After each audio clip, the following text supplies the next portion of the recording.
Hey guys, it's me, Cole, and I've got another shoe review today.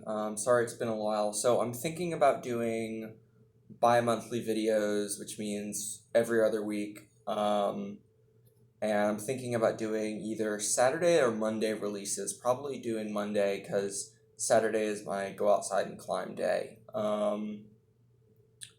today's Tuesday. So here is a new review, and this is on the La Sportiva Testarossas. So this is the 2019 revamp.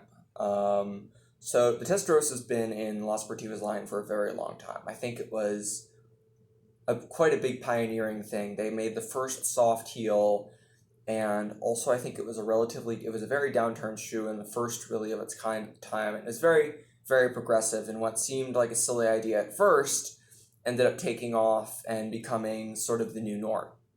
So the La Sportiva Testarossa, I'm going to talk about the first version to start with. So it remained relatively unchanged until about 2019, obviously. It had a very soft heel. It was covered in rubber, or covered in leather, and then had a little bit of rubber around the bottom here. It wasn't this full coverage. It had the same toe box, same lacing deal.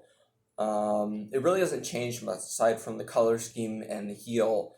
The original one was leather and lorica, and it was mostly, it didn't stretch a lot, maybe like a half a size, and that was due to the lorica and leather mix, letting it stretch in the right places and not stretch in the others. So when I used the first version, I got it a half size too large. I got it in a 43.5. That was a mistake.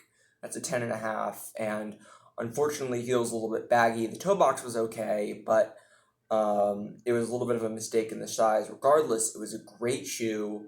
This is back when I was climbing like 5'10", and got up a lot of really cool 5'10s in the southeast, like Misty. That's a 5'10 BC. I think it's more on the C side. I got my first 5'10 at Denny Cove, Vitamin C in them, and I even used them a little bit at Boat Rock. Not a lot. I wasn't really good enough to have a good opinion on how they performed in Somologist at the time, but I can tell you they were a really great shoe, even as somebody who was climbing 5'10 and breaking into 5'11. But now I have the 2019 version, and I'm climbing like 5'11, 5'12. So, 5'11 and breaking into 5'12. So I think I will have a better opinion on how these perform. And let's get right into it. So I was really lucky when I got these off of Mountain Project, basically new, traded them for the Squamos, which didn't fit my foot well. And so a couple of the newer things. So it has a full rubber coverage on the heel. And I think they went with less rubber on the toe. But other than that, really, it stayed the same. Same slingshot figure 8 rand, same 3D printed midsole that goes right under the toes, and the same split outsole. And just really overall the same shoe except for the heel. And they said that there's a little more rubber on the toe. It's really not noticeable. You're not going to be using this for toe hooks. This is more for sport climbing and maybe bouldering, but I would not necessarily choose this for boulders. This is my sport climbing weapon. I love it to death. So let's talk a little about the sizing, and then I'll sort of go into performance. So I am a 10.5 men's with a medium volume foot, and as I say every time, and actually, so I want to be more specific. I'm a 43.5, or a 44 actually, so Euro sizes are a little bit different. The 43.5 and 44 are both 10, but one is on the larger side of 10 and the other's on the smaller side. It's actually really cool. But I am a 44 in approach shoes, so that's a good distinction. I'm 10.5 in US street shoe, but it's just not, probably more like a 44 end of it. But anyway, so I went with a 42, which is a US men's 9, US women 10. So I went 2 full sizes down, and The minute I slip them on, it goes, you know that sound it goes? It's like, yeah. The air went straight out of the foot. 42 is perfect. If you are willing to do a little bit of a longer break-in, 41 and a half would be nice. But I think 2 sizes down is fine. These won't stretch a lot. And you still will get the performance. But if you have a narrower foot, then maybe go down. It really all comes down to personal preference. Guys, I can't say this enough. Try it on in stores. Don't spend 2 months researching and then taking an 80% chance on a shoe like I do. If you have access to a good store, please do it. If you don't, then you're probably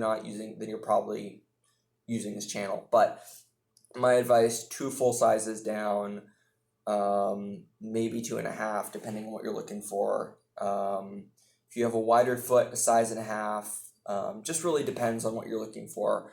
This is sort of an aggressive yet comfortable fit for me. Comfortable fit, not searing pain. So let's get straight into the performance. So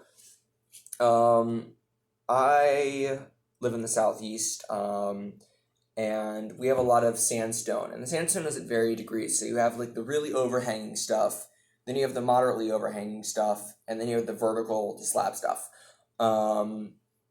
I have used these on everything. So from the more vertical to off vertical stuff, these were great. And then even on the horizontal, like roof climb stuff, I mean, I found myself reaching for my agros and high angles a little bit more on that overhanging stuff, but that's just because it's a lot of big, like it's a lot of big blocks, and I felt that my agros and my oracles perform better on that than my Testarossas.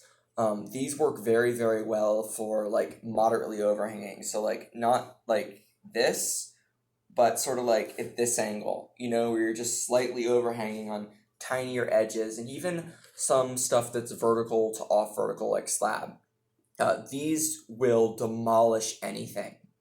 Because of the construction, even though they have a split outsole and actually a relatively thin midsole, you still get a lot of support, and with a thicker outsole of excess grip rubber and the laces, you can really get that tight fit.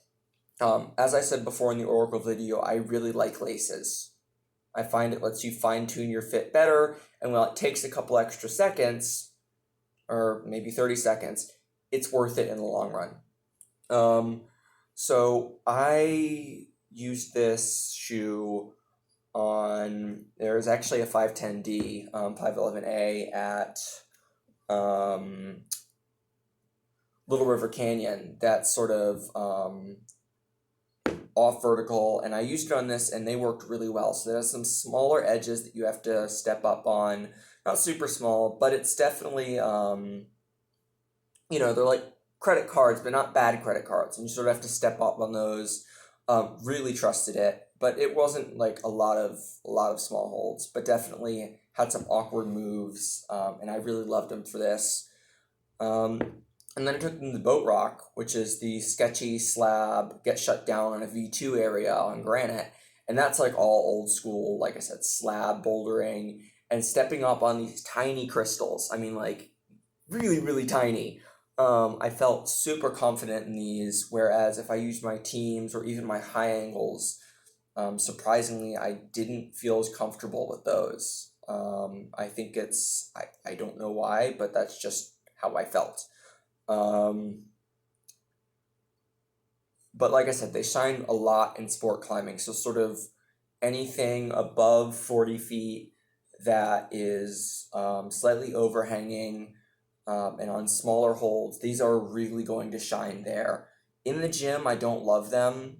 I prefer to go for the high angles in the gym, or some shoes that are a little more malleable, not necessarily soft, but less rigid. And I find that I don't necessarily like them in the gym as much as I do outside on sandstone. The toe doesn't do very well for toe hooking, obviously. But if you're sliding on small edges or little crystals powering off on a big move, or even just sort of sketchy slab, I really loved these. These are sort of an all-around crusher. Once again, I found myself reaching for my agros and my teams and my high angles a little bit more on the really overhanging stuff. But that's just because of the toe hook, the toe coverage, and the softness and sort of the style of climbing. There are not a lot of small edges in the South. It's more just sort of, yeah. With the heel, which is now in a full rubber coverage and a little bit stiffer, I found that was much better on harder heel hooks and sort of smaller holds that you're heel hooking off. I personally like the full rubber coverage, but I also prefer stiffer heels.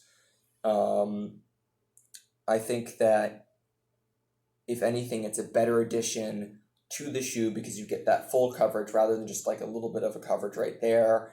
And you can really feel more solid on it, and it's also stiffer. But that comes down to personal preference. So what do I think? These are a great sport climbing shoe. If you're doing any longer sport routes that are either slightly off vertical or even a little bit overhanging, to even some slabbier routes. And even if you want to take them and do some like more overhanging stuff on smaller edges, like, little crystals popping up, not even crystals, then these will be your shoe. I like I said, I go for my high angles and my agros more, for the blocky overhanging stuff, but I like these for slightly overhanging, vertical techie routes that require you to step on smaller edges.